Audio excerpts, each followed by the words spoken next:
बिस्मिल्लाहिर्रहमानिर्रहीम। मैं crown academy के प्लेटफॉर्म से अमान मलिक। आज का जो हमारा टॉपिक है वो मैट्रिक्स से रिलेटेड है।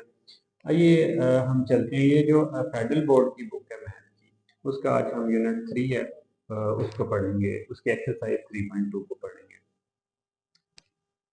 अब देखें यूनिट 3 है, एक्सरसाइज 3.2 है, क्वेश्चन नंबर 1 है उसका। कह रहा है कि फाइंड एक्स वाई जी, आपने फाइंड आउट करना है।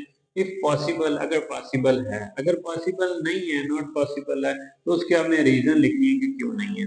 तो आइए हम क्वेश्चन नंबर 1 की तरफ चलते हैं। तो इसमें याद रखना, मैट्रिक्स में मिड में इक्वल है, तो फर्स्ट वाली वैल्यू जो होगी वो फर्स्ट के इक्वल होगी और सेकंड वाली वैल्यू जो होगी वो सेकंड के इक्वल होगी। अब एक्स 2 के इक्वल आ जाएगा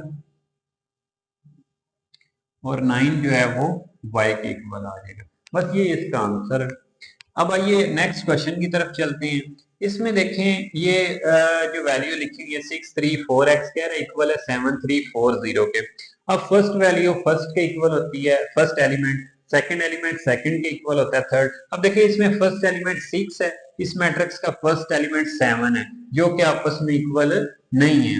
अब सेकंड एलिमेंट 3 है, ये 3 के इक्वल है, ये 4 है, ये 4 के इक्वल है। अब x 0 के इक्वल होना था, लेकिन ये है कि इसमें फर्स्ट जो एलिमेंट है वो इक्वल नहीं है, तो जिसकी वजह से ये मैट्रिक्स जो है इसको हम सॉल्व नहीं कर सकते। इसके हमने रीजन, ये इम्पॉसिबल है, इसकी रीजन आपने लिखनी है corresponding elements are not equal. अगर एक भी एलिमेंट इक्वल नहीं है तो वो मैट्रिक्स इक्वल नहीं होगा। अब देखें इसमें ये मैट्रिक्स जो है ये कॉलम में है और ये मैट्रिक्स जो है ये रो की फॉर्म में है, तो इसे भी आप आपस में इक्वल नहीं रख सकते। इक्वल रखने के लिए उसका ऑर्डर का सेम होना जरूरी है, तो इसकी रीजन भी आपने ये लिखनी है कि ऑर्डर्स आर नॉट इक्वल। ठीक है, आइए क्वेश्चन नंबर डी की तरफ चलते हैं। अब देखें इस क्वेश्चन में ये 2x है, ये 3y 6 के इक्वल होगा, 4z 32 के, और ये माइनस आ रहा है बाय, इधर -10 है, ये माइनस है बाय, ये अंदर जाके -10 हो जाएगा, तो ये भी इक्वल होंगे। अगर ये 10 होता, ये -10 होता, फिर इसका इम्पॉसिबल आना था। ठीक है, लेकिन ये अभी पॉसिबल है क्योंकि बाय माइनस आ रहा है, वो इसके साथ लग जाएगा। अब देखिए माइनस के साथ सारी वैल्यू को हम मल्टीप्लाई कर देंगे, माइनस अंदर जाके सारी वैल्यू के साथ लग जाएगा।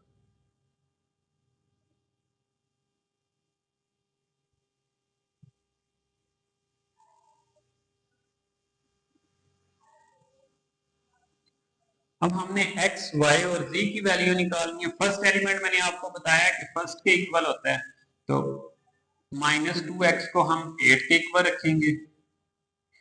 इसी तरह -3y को हम 6 के इक्वल रखेंगे। अब इन दोनों की हम वैल्यू निकाल लेते हैं। ये 2x के साथ मल्टीप्लाई हो रहा है, इस साइड पे आके डिवाइड हो जाएगा।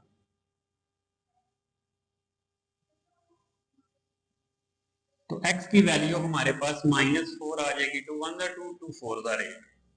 अब ये -3 मल्टीप्लाई हो रहा है, इधर आके डिवाइड हो जाएगा, इसकी वैल्यू -2 आ जाएगी। अब देखें हमने z भी है, इसमें z की भी वैल्यू निकालनी है, वो -4z है, वो इक्वल होगा 32 के। अब 4 इधर मल्टीप्लाई हो रहा है, इधर आके डिवाइड हो जाएगा। अब 4 कितनी दफा 32 होता है? 8 टाइम्स, तो -8 इसका आंसर आ जाएगा। ये x, y और z तीनों के आंसर आ गए हमारे पास। आइए अब नेक्स्ट क्वेश्चन की तरफ चलते हैं। नेक्स्ट में भी आप देखें, पहले एंट्रीज चेक कर लेते हैं। x वेरिएबल वाली तो इक्वल ही होती हैं, ये अब 6 है, ये 6 के इक्वल है। अगर ये एंट्री सेम ना होती तो इसका भी इम्पॉसिबल आना था। अब इसे आप सॉल्व कर सकते हैं। फर्स्ट एलिमेंट फर्स्ट के इक्वल होगा, x3 आ जाएगा, ये तो डायरेक्ट सॉल्व हो गए। -2y इक्वल होगा -6 के, तो y हमारे पास, ये -2 मल्टीप्लाई हो रहा है y के साथ, इधर आके डिवाइड हो जाएगा, तो y हमारे पास 3 आ जाएगा। माइनस माइनस के साथ काट जाएगा, और 2 1 2 2 3 6, y 3 आ जाएगा। अब x प्लस वाई z के इक्वल है, x प्लस वाई, क्योंकि z भी है तो z भी हमें इसमें फाइंड आउट करना है। अब x और y की वैल्यू तो हमारे पास आई हुई है, x 3 है और y भी 3 है, तो z हमारे पास 6 आ जाएगा, ये दोनों प्लस हो जाएंगे और z की वैल्यू हमारे पास निकल आएगी। आइए अब हम आई पार्ट की, बाकी भी इसके जो आगे से पार्ट हैं वो इजी हैं। अब हम इसके आई पार्ट की तरफ चलते हैं। 5 मल्टीप्लाई हो रहा है तो 5 को मल्टीप्लाई कर देंगे, 5x आ जाएगा। 5 को 3 से मल्टीप्लाई करेंगे तो 15y आ जाएगा। बाकी ये मैट्रिक्स उसी तरह लिख देंगे। अब ये 2 मल्टीप्लाई हो रहा है, 2 को अंदर वाली वैल्यू से हम मल्टीप्लाई कर देंगे, -4x आ जाएगा और 2 को y से करेंगे तो 2y आ जाएगा।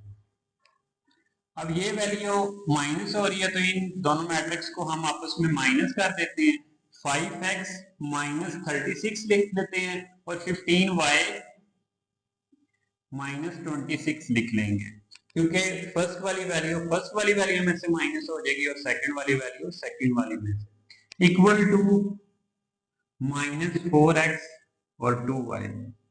अब फर्स्ट वैल्यू जो होगी वो फर्स्ट के इक्वल होगी सेकंड वाली, क्योंकि मिड में इक्वल आ रहा है, अब इक्वल रखना है आपने, तो 5x माइनस 36 को हम इक्वल रखेंगे -4x के, और इसी तरह 15y माइनस 26 को हम 2y के इक्वल रखेंगे। अब x वाली वैल्यू एक साइड पे कर लेते हैं, ये 5x, ये -4x है, इधर आके +4x हो जाएगा, ये माइनस का 36 है, इधर आके प्लस का 36 हो जाएगा, तो 5 में 4 ऐड कर दें, 9x आ जाएगा।